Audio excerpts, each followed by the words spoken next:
Bismillahirrahmanirrahim. Assalamualaikum warahmatullahi wabarakatuh.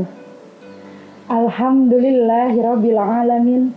Assalatu wassalamu ala asrofil anbiya'i wa mursalin wa ala alihi wa sahbihi ajma'in. Asyhadu an la ilaha illallah wa asyhadu anna Muhammadar Rasulullah. Amma ba'd. Pertama, marilah kita panjatkan puji syukur kita kehadirat Allah Subhanahu wa Ta'ala yang alhamdulillah pada kesempatan ini kita bisa menjalani ibadah puasa. Salawat dan salam kita haturkan kepada baginda besar kita Nabi Muhammad Sallallahu Alaihi Wasallam. Terima kasih anak-anakku yang alhamdulillah bisa mengikuti kegiatan Promansa 1441 Hijriah. Semoga menjadi ladang pahala untuk bekal kelak nanti. Kalaupun dalam kondisi yang berbeda, tapi ini adalah salah satu ujian dari Allah Subhanahu wa Ta'ala. Kalaupun kita tidak bisa bertatap muka secara langsung, jauh di mata, tapi tetap di hati. Baiklah anak-anakku, pada kesempatan kali ini Ibu akan memberikan materi tentang Syahrul Ramadan, Syahrul Sabar. Bulan puasa adalah bulan kesabaran. Suatu anugerah yang besar, suatu anugerah yang tidak ternilai ketika kita bisa menjumpai bulan suci, bulan Ramadan ini. Karena apa? Kita bisa mengambil banyak faedah dari bulan suci Ramadan ini. Salah satu faedah yang bisa kita ambil adalah tentang kesabaran. Banyak cabang ilmu yang intinya adalah kesabaran. Inti dari keimanan adalah sabar. Jalan untuk menuju surga banyak, tapi intinya adalah sabar. Bisa dengan ibadah, bisa dengan akhlak yang baik, tapi pada intinya adalah sabar. Banyak hadis, banyak ayat Al-Quran yang menjelaskan tentang kesabaran. Penyabar bukanlah orang yang senantiasa duduk di majelis ilmu. Penyabar bukanlah orang yang senantiasa membaca, menghafal ayat dan hadis Al-Quran tentang sabar. Penyabar adalah orang yang senantiasa diuji oleh Allah Subhanahu wa Ta'ala dan ikhlas menjalani. Banyak ayat Al-Quran dan hadis yang menjelaskan tentang sabar. Salah satu di antaranya, asyamun nisfus sabar, puasa adalah setengahnya dari sabar. Ada juga yang menjelaskan as-sabru as-sawabul jannah, bahwa puasa itu adalah jazanya atau balasannya adalah surga. Ada dalam ayat Al-Quran juga. Innallaha ma'as-sabirin, sesungguhnya Allah bersama orang-orang yang sabar. Ada juga dalam mahfudat, as-sabru yu'inu likulli amalin. Banyak sekali ayat Al-Quran dan hadis yang menjelaskan tentang sabar. Anak-anakku yang dirahmati Allah, menurut Imam Al-Ghazali menjelaskan bahwa sabar harus dapat dimanifestasikan dalam 3 kondisi. Kondisi apa saja? Yang pertama adalah sabar dalam mentaati perintah Allah Subhanahu wa Ta'ala. Tentunya dalam menjalankan ibadah-ibadah, baik ibadah puasa, ibadah sholat, kita harus menjalannya dengan kesabaran. Salah satu contoh pada bulan puasa ini, di siang hari banyak makanan. Makanan itu halal, jelas kehalalannya. Milik siapa? Milik kita. Banyak, minuman pun ada. Tapi apa boleh dimakan pada siang hari? Yang artinya belum waktunya untuk berbuka. Tentunya tidak boleh. Ini butuh kesabaran. Jangankan siang hari, 5 menit sebelum buka puasa, apakah kita berani untuk mencicipinya? Apalagi untuk memakannya? Tentunya tidak banyak. Itu adalah salah satu kesabaran dalam mentaati perintah Allah. Juga demikian dengan syahur. Luar biasa berat. Kalau tidak atas perintah Allah Subhanahu wa Ta'ala. Kita sedang tidur enak, tidur lelap, tapi harus bangun, kemudian makan. Dilanjutkan lagi dengan sholat subuh. Kalau tidak, karena ketaatan kepada Allah Subhanahu wa Ta'ala, berat dan sulit untuk dilakukan. Yang kedua, sabar dalam menjauhi larangan-larangan dari Allah Subhanahu wa Ta'ala. Tentunya ini sangatlah penting dalam kehidupan sehari-hari. Tidak boleh kita marah. Kita harus mampu menahan nafsu kita. Jangan sampai kita ibadah puasa kita nilainya terhapus oleh perbuatan-perbuatan yang memang dilarang oleh Allah Subhanahu wa Ta'ala. Yang ketiga, sabar ketika mendapat ujian dari Allah Subhanahu wa Ta'ala. Manusia pada dasarnya tidak luput dari berbagai ujian. Banyak ujian, baik berupa sakit, kematian, lapar, ketakutan. Bahkan Nabi sendiri pun pernah merasa dalam ketakutan ketika kafir Quraisy mengepung di rumahnya sebanyak 100 orang. Masya Allah. Apalagi kita. Tentunya tidak semata-mata Allah memberikan ujian kepada kita. Allah punya maksud. Allah berkehendak akan mengangkat derajat kita. Allah akan memberikan kekuatan iman kepada kita, juga menambah nilai ketakwaan kita kepada Allah Subhanahu wa Ta'ala. Pernah mendengar cerita kisah inspiratif Nabi Ayub yang luar biasa? Allah Subhanahu wa Ta'ala memberikan ujian yang tidak sebentar, yang begitu dahsyat. Nabi Ayub terkenal dengan orang yang terkaya, bahkan di negerinya tidak ada yang mengalahi kekayaannya. Kemudian memiliki anak 12 yang kuat dan sehat. Kemudian memiliki istri yang solehah. Nabi Ayub sendiri pun seorang yang gagah, yang kuat. Masya Allah. Allah memberi ujian. Dalam waktu 3 hari habis semuanya. Ujian di hari pertama, Nabi Ayub diberikan kesakitan yang luar biasa. Kesakitan yang belum ada pernah terjadi sebelumnya dan tidak akan terjadi setelahnya. Luar biasa. Sakit yang luar biasa dahsyat.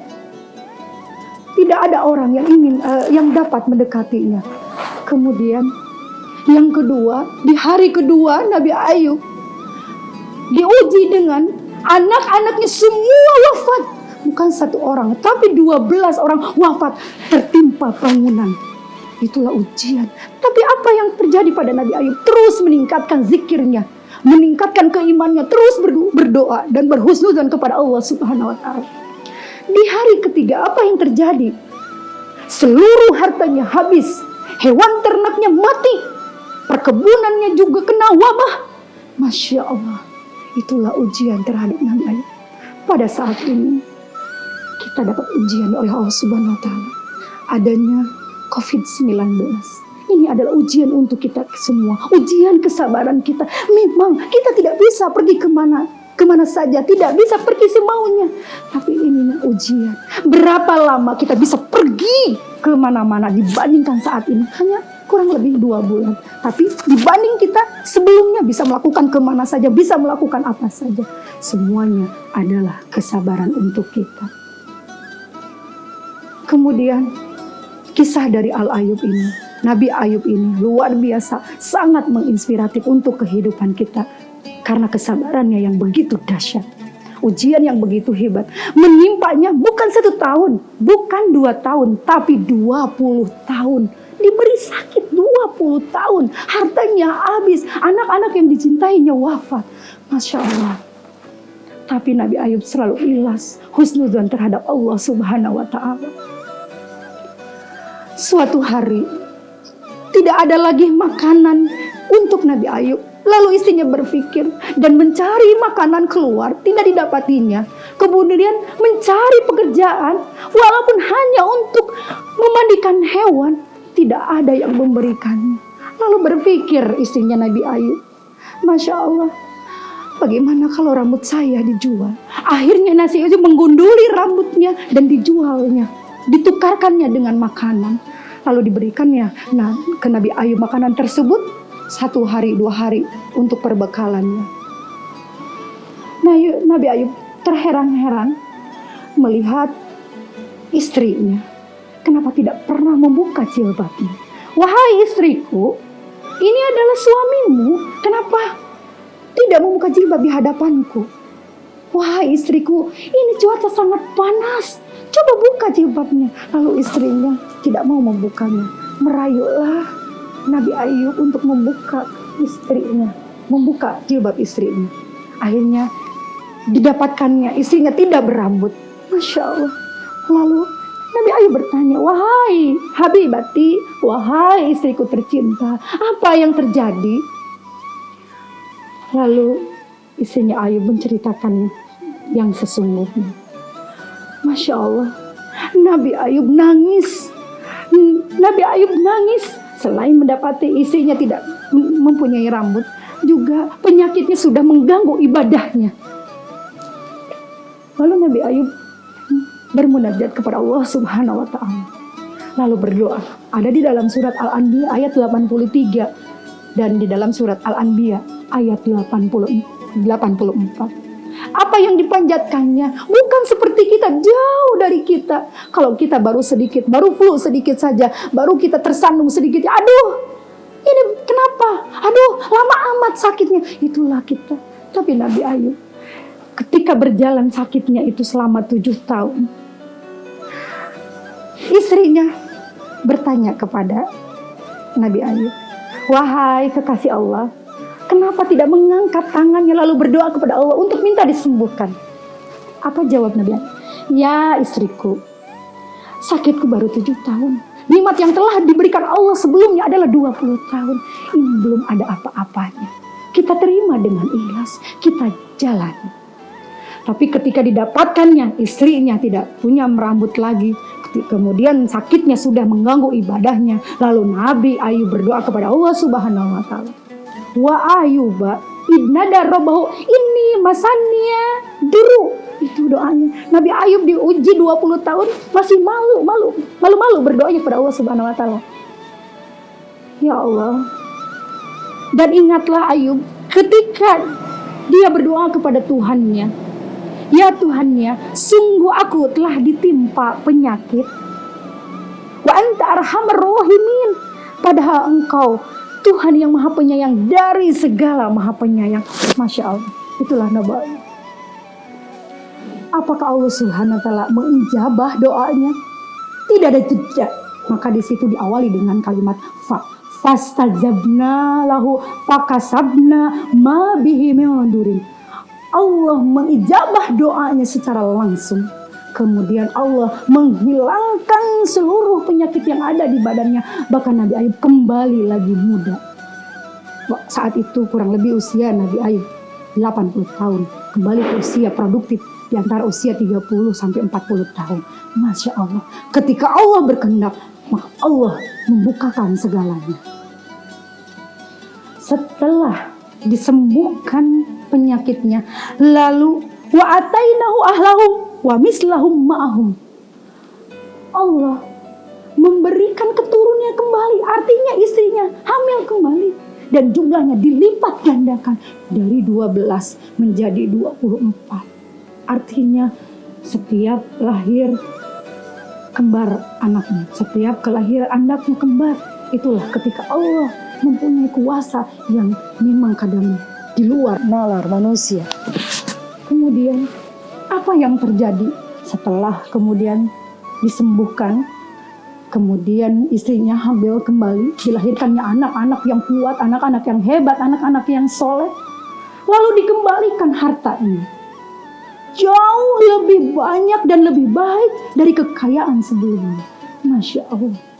Dimilikinya banyak dirham, dimilikinya banyak gandum dan lain sebagainya.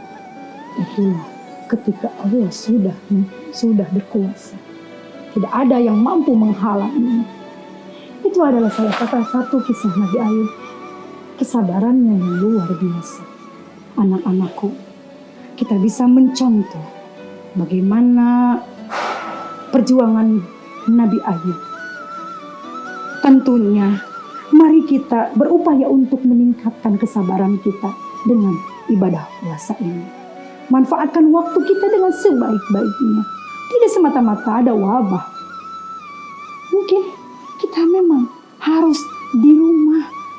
ada hal-hal yang memang tidak bermanfaat. Kita manfaatkan dengan waktu tadarus. Berapa juz kita punya target dalam bulan Ramadan ini. Kemudian kita lakukan hal-hal yang memang sangat bermanfaat. Untuk apa? Untuk kita dalam menjalani kehidupan 11 bulan ke depannya. Yang tentunya setelah bulan puasa ini kita harus bisa mengaplikasikannya dalam kehidupan sehari-hari 11 bulan ke depannya. Baiklah anak-anakku, ini materi yang Ibu sampaikan. Unzur maqala wala tanzur maqala. Mohon maaf atas kesalahannya. Terima kasih. Assalamualaikum warahmatullahi wabarakatuh.